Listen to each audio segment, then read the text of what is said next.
It's time now for Countywide, a special presentation of Yavapai Broadcasting News. Join Paul David and Kyle Benedict as they talk with our community's leaders, newsmakers, and people in the know.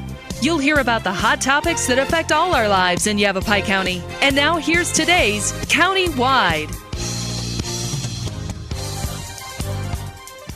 Welcome to Countywide. I'm Paul David. As always, it is great to have you in studio with us today. We are going to get a fall and winter prediction from Brian Klimowski with the National Weather Service in Belmont. Welcome back to studio. Nice to be back.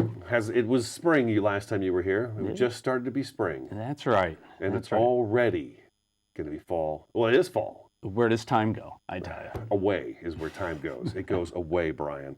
But if you want to know where I get the weather every day that I report to you guys every day is weather.gov. Weather.gov is the simplest way to get weather, and then you could do a /Flagstaff, and then you get a nice Arizona map. That's right, and just click anywhere on the map for your forecast. Yep, and then boom, it comes up with your 7-day forecast, which I bring to you guys, and then the highs and lows for I go out 3 days, because you guys say you're pretty comfortable about a 3-day forecast. And outside of that, it gets a little bit weaker, the forecast. Yeah, depending on the weather pattern. Yeah.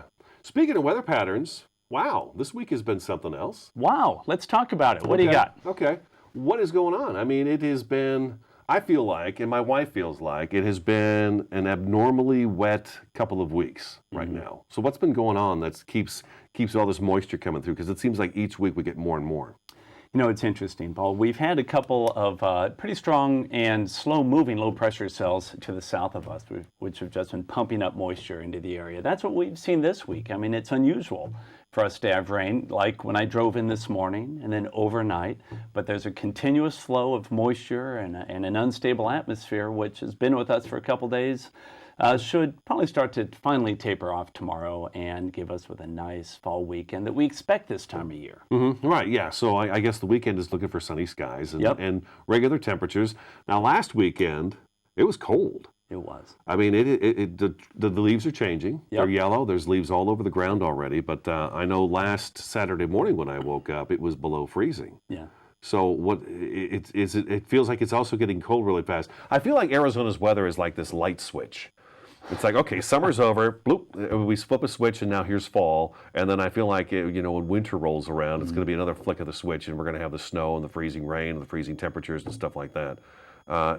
It was so cold. Why the cold weather as well with this? You know, we've had some impressively strong troughs come off the Pacific so far this September. One is last weekend, like you said, and this low pressure cell we have south of us is another. But then we have another strong trough which is going to come through next week. It's not going to bring that much precipitation, but it's going to get cold again. We're going to see frost and freezing temperatures down at lower and lower elevations. So it's coming. Fall's on the way. I'll be darned. It is amazing. Okay, so let's backtrack. Okay. The monsoon. Let's look back at the monsoon, and then we're going to come and maybe the second half of the show we'll talk about what fall and winter has in store. Monsoon was kind of interesting. Take us through monsoon season. Monsoon was interesting. Boy, you know, in late June, we were thinking, we're going to have a long and early monsoon here. Yeah. Because, we had some good storms in late June, kind of like what we had back in 2015.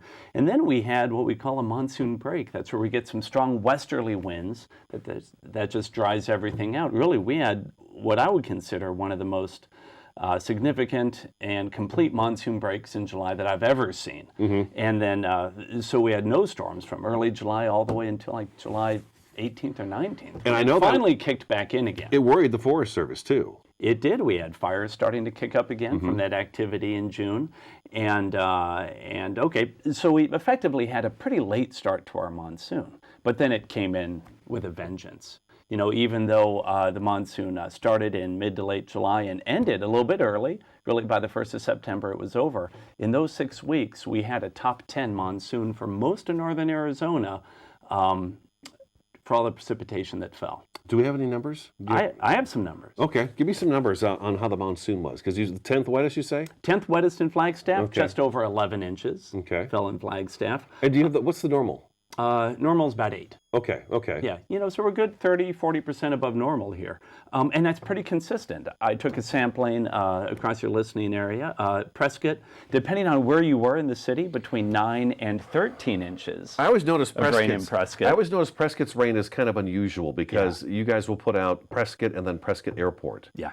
And there's that much. I mean, it's amazing how much of a difference there is between Prescott and Prescott Airport. About a 30% difference. Yeah. I mean, and that's very typical. Closer to the mountains, the more rain you have during the monsoon. A little bit farther away, like out at the airport, less. The airport had 9 inches of rain for this monsoon. There in the city, 13.5 inches. Wow. Okay. So, yeah, almost 4.5 inch difference there. That's and that amazing. again was the 7th to 10th wettest monsoon they've had out there. Again, compressed in just about 6 weeks. Cottonwood, 11th wettest, 8 inches of rain here in Cottonwood. Jerome came in with a little less than Cottonwood. Oh, Oddly really? enough. That's unusual. That is unusual. Jerome had actually a very normal monsoon with just 7.8 inches. They missed, as often happens. Our thunderstorms here can be very fickle and very, on a small scale. Sure. And Jerome missed a lot of them. So Okay. Those are our numbers? That those is are some amazing. numbers. Okay, so again, I'm a little surprised with Jerome and Clarkdale not picking up more because Yep. of the fact it's Mingus Mountain. There's many Exactly. days I'm sitting at my desk here, I look out the window, and you start to lose Mingus in the clouds because they've dropped down. But so Cottonwood beat out Jerome. I'll And be I darned. Okay. don't have the numbers for Sedona. I tried to find those, but I suspect Sedona had more rain than Flagstaff this year. I know. I think I saw They had Back a just while. so many big storms Yeah. this year. It was incredible. Oak Creek Canyon seemed. I think I feel like I've seen a few times now over the monsoon from you guys that Oak Creek Canyon was above.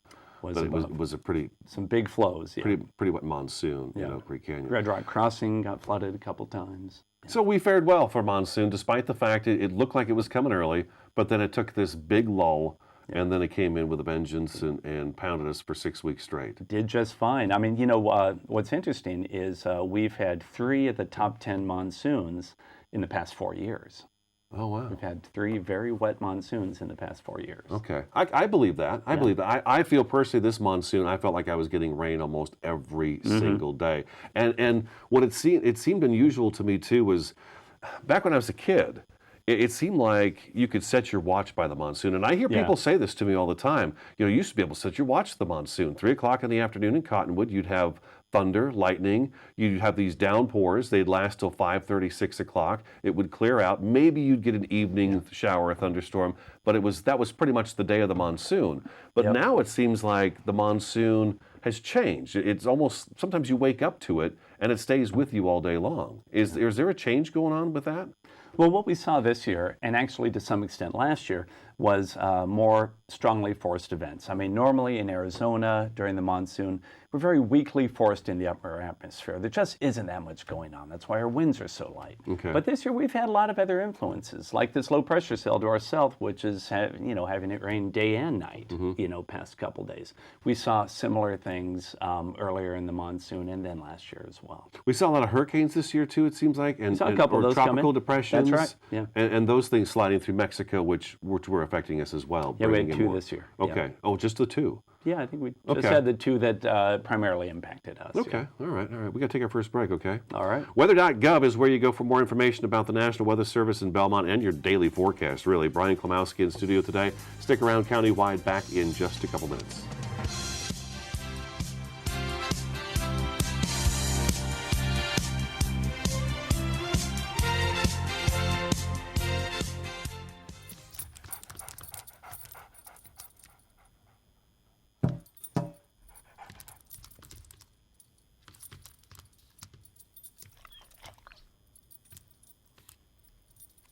There's a shelter pet who wants to meet you. Meet one today. Visit theshelterpetproject.org. Adopt.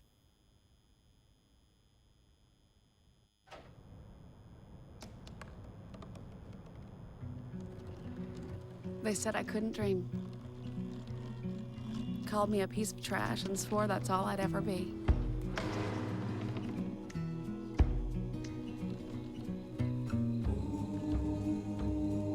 Said a bottle couldn't see the ocean.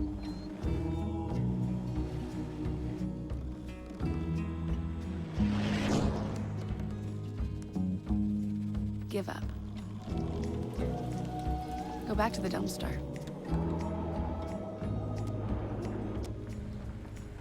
But I didn't listen. I made my way.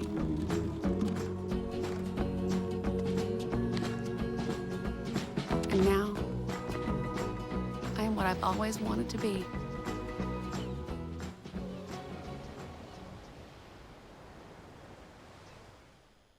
Well, Thomas, you've got prediabetes. But with more exercise and a change in diet, it can be reversed. I've tried exercising. It just makes me hungry for bacon. I love bacon, too. And who really likes to exercise? Not me. Me neither. Nobody. So we're good? What? Oh, you still have prediabetes. Big time.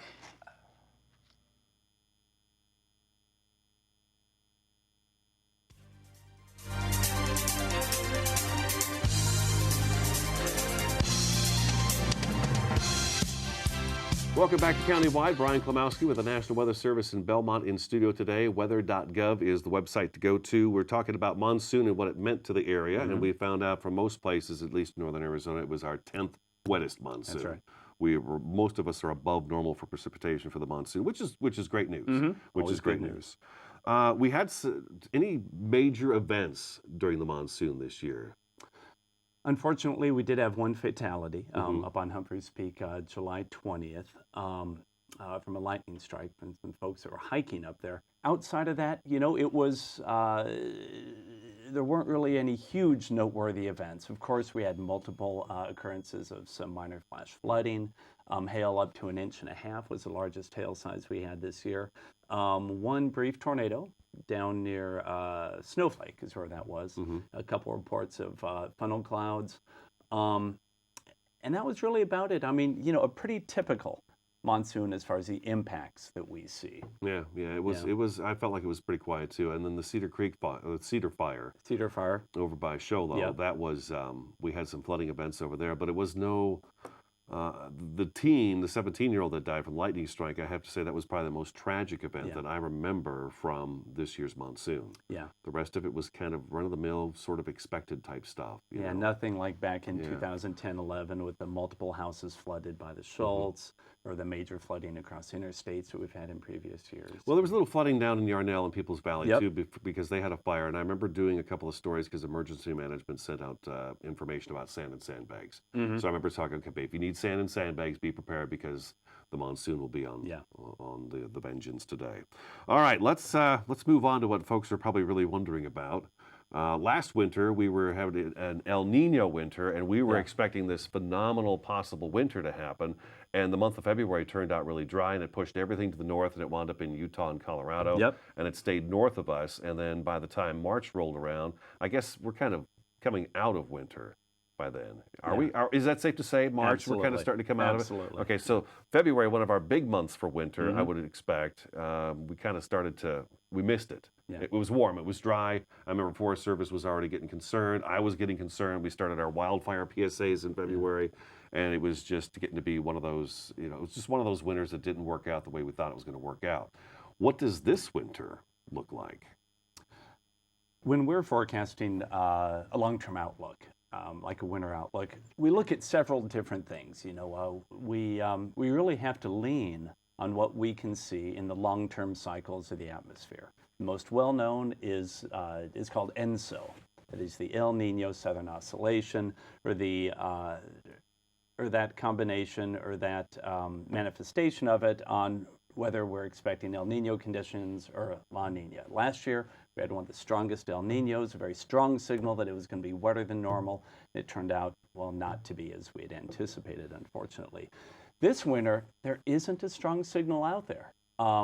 I've looked really closely at the analogs for this winter. That is, when you come out of a strong El Nino into the conditions we have now, what kind of winters do you expect?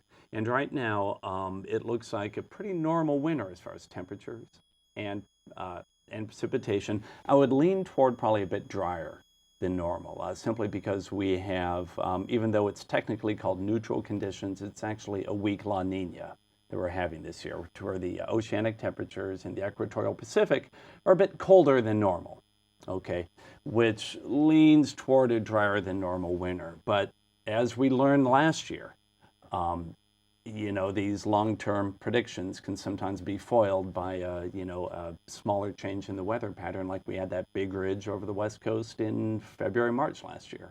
They completely changed what was going to be a very wet and snowy winter into one that was below normal. So we may see a weak La Nina. Yes. Okay, because I noticed that a couple months ago too, but it's how much stock in it? It's really? officially neutral conditions. I mean, we're going to be right on the border of what a definition of a La Nina is, which is 0.5 degree Celsius of cooling in this one specific area of the equatorial Pacific. Okay. And we're just right on the border. So if we're going to have a normal winter, what does that mean? What does that mean? Yeah, what is normal for our winter? It's going to be wet. It's going to be dry. It's going to be warm. It's going to be real cold. It's going to be windy at times. I mean, we're going to see that wonderful cornucopia of weather that we see every winter, which will include strong storms with flooding, impassable roads in the winter in the higher elevations, periods of warm golfing weather here in the valley that we all cherish. We're going to see it all, and that's very typical for the winters here in northern Arizona. We're pretty lucky with our winters, aren't we? I mean, we get the blasts that come in and hit us, but then we do have these lulls in between where we always have the lulls. Yeah. See, and that's where we need to be careful, Paul, is because we get lulled into some kind of passivity, and then we have a major winter storm comes in, and we forget to have the chains in the car, or we forget to be prepared that, I'm going to have, 6 hours of snow if I'm going up over the hill. We always need to prepare or be prepared during our Arizona winters for the severe winter weather that we get and the outrageously cold temperatures that we can get as well. I know I'm getting my chimney swept next week, my wood stove checked out. My wife came home yesterday with winter food supplies. Good. And I thought, well, that's winter food supplies, huh? Yeah. And she's like, yeah, I thought, what the heck, I'll grab some stuff. Because, there are days when you wind up getting stuck and you just can't get out. So we should probably talk about that maybe a little bit. We've got a couple minutes before we take a break, but there are a few things we should have in our car in the winter months. Jumper cables, a tow cable possibly. It would be a good thing to have in case you get stuck in the snow. Somebody can help pull you out. A small shovel. Yep. Extra blankets. Maybe an extra winter coat, some extra food, some extra water. Make sure your cell phone is charged, summer or winter. Yeah. We have our summer kit. Take that out. Take out some of the summer items. Put those in an area where, okay, next summer I'm going to put those back in my car. But then you've got to have your winter items that you put in as well. You can think of anything else? Kitty litter. Kitty litter. It should be very granular too, by the way. Just think of what you might need if you're stuck on the highway for 3 to 6 hours. I mean, it happens a lot. And it certainly can happen. Right. With how isolated our roads are, you get one accident on the road and you're stuck for a while. I'm telling you, the people that were stuck, and it happened so many weekends in a row this summer, southbound I-17, Black Canyon City, Rock Springs, New River, somewhere in there, something happens, and you hear about it on Monday, or you're stuck in it on Sunday, but you hear about it for hours upon hours. People are sitting there waiting because there was a crash. And if it's a fatal crash, DPS has to take their time and investigate that because someone died. So the people that had those kits were probably happy they had those kits. So think about that in the winter months. We want to make sure we have the proper stuff. Keep that cell phone charged especially. That's just a lifesaver anymore. Or get one of those small batteries that you can recharge your cell phone just in case your car battery goes bad. Oh, that's a good idea too. I always carry one of those. And I think the other thing that DPS is always saying is keep your gas tank more than half full. Yep. More than half full in case you get stuck on the side of the road. Okay, let's take a quick break. We're going to come back and we'll talk about an open house coming up this Saturday for the National Weather Service in Belmont. More information about them, weather.gov. Stick around, countywide. Back in just a couple minutes.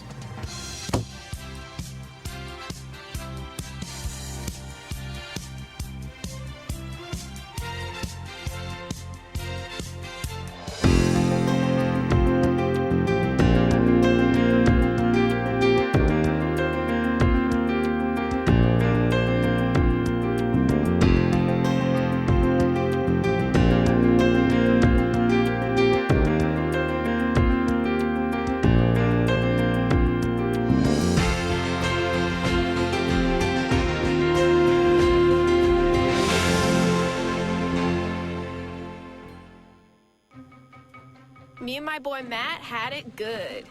He had catnip that was off the hook. But one day, he brings a girl home, and she's allergic to cats. Every sneeze was a nail in my coffin. Now I'm in a shelter. It's decent, but they don't even have Wi-Fi.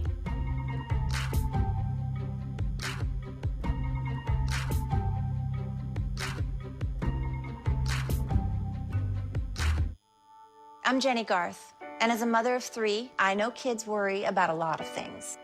Getting enough food to eat shouldn't be one of them. But here in America, that is a real worry for 1 in 5 children. Even though we are one of the most food-rich countries in the world, 15 million children don't know where their next meal is coming from. This is unacceptable, and something the Feeding America nationwide network of food banks is working to solve. Instead of accepting that our country lets billions of pounds of surplus food go to waste every year, Feeding America has made it their mission to help families in need by rescuing this food. Through food pantries and meal programs, the nationwide network of food banks provides more than 3 billion meals, serving virtually every community in the United States, including yours. Join me in supporting Feeding America and your local food bank by visiting feedingamerica.org. Together, we can solve hunger.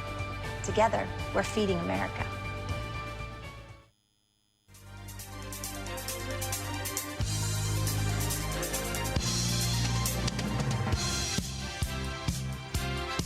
Welcome back to Countywide. We've got just a couple minutes left of the program. Are you going to be at the open house this week? I'll be at the open house. Okay, if you want to meet Brian Klimowski in person and some of the other people we talked to, Dave Bonnerheit, do you know if he's going to be there? Yeah, he'll be there. You there? Ben Peterson? Ben won't. Corey will. Corey will, okay. And then Megan Schweitzer, will she be there? She might be, yeah. A group of the folks that you hear on the radio station all the time, because in our newscasts, and I've told you numerous times over the years that we've been working together, on Fridays we always get together the weekend weather forecast, and then your guys or gals always give us a look at the week ahead. So it's always been a staple on Fridays, and it airs on Saturday as well. But you've got an open house coming up this Saturday. From when to when? From 11 till 5 on Saturday out in Belmont. Okay, so take I-40 westbound, and it's what, maybe 10 minutes out of Flagstaff? Exit 185, yeah. Exit 185. I'm glad you said that, because I can never remember that. Exit 185, next to Camp Navajo. That's right. So people should know that. It's just a little spot. If you blink, you'll miss it. But you can always see your, I'm going to say observatory? Oh, the little white dome where the little white dome. balloons are launched. Yeah, that. Okay, and you're going to have balloon launches at 1 o'clock and 4 o'clock. Yep. And now if I come in the office, what am I going to see? Boy, you're going to have the opportunity to talk with all of our meteorologists, just find out how we do our weather forecasting. One of the focuses this year is going to be on climate change. So we'll be talking about just how the local climate in Flagstaff has changed over the 50 years and what we anticipate for the future. But really, it's just to find out how we do our job, some of the amazing tools that we can use, and just to get familiar with how a weather forecast is made. It's a fascinating process full of uncertainty and interesting stories. It is, because I think, correct me if I'm wrong too, or maybe tell me how this works, but doesn't almost the entire planet launch the balloons at the same time? At the exact same time, yes. At the exact same time? Yep. Okay, so think about that. All around the world, these giant white balloons, I mean, they're huge. Yeah. They're huge, with these little boxes with all the simple gears and mechanics inside, all launched across the world at the same time, and then all that information is put together on the computer, and you guys can look at it and you can see what the weather's doing all over the world. And it's so important it's done at the exact same time, because then we get an accurate snapshot of the atmosphere at one moment, and then we can use that to then create our forecast for the future. That's just amazing. Fun stuff. It's just amazing. So, okay, that's Saturday coming up from 11 to 5? 11 to 5. Balloon launches for 1 and 4. 1 and 4. And the fall colors are happening up north, so folks can make a day of it, right? Go see some gorgeous fall up there. colors. All the aspens are out now. It's supposed to be nice Saturday and Sunday, so get some fall colors, and then stop by the National Weather Service in Belmont. You say bet. hi to Brian, and check out a balloon launch at 1 o'clock or 4 o'clock. You got it. All right. I think we're out of time. Yeah, we are out of time. Brian, Too bad. Great to see you. Thank you so much for having me down again. Normal winter in store for Arizona. There it is.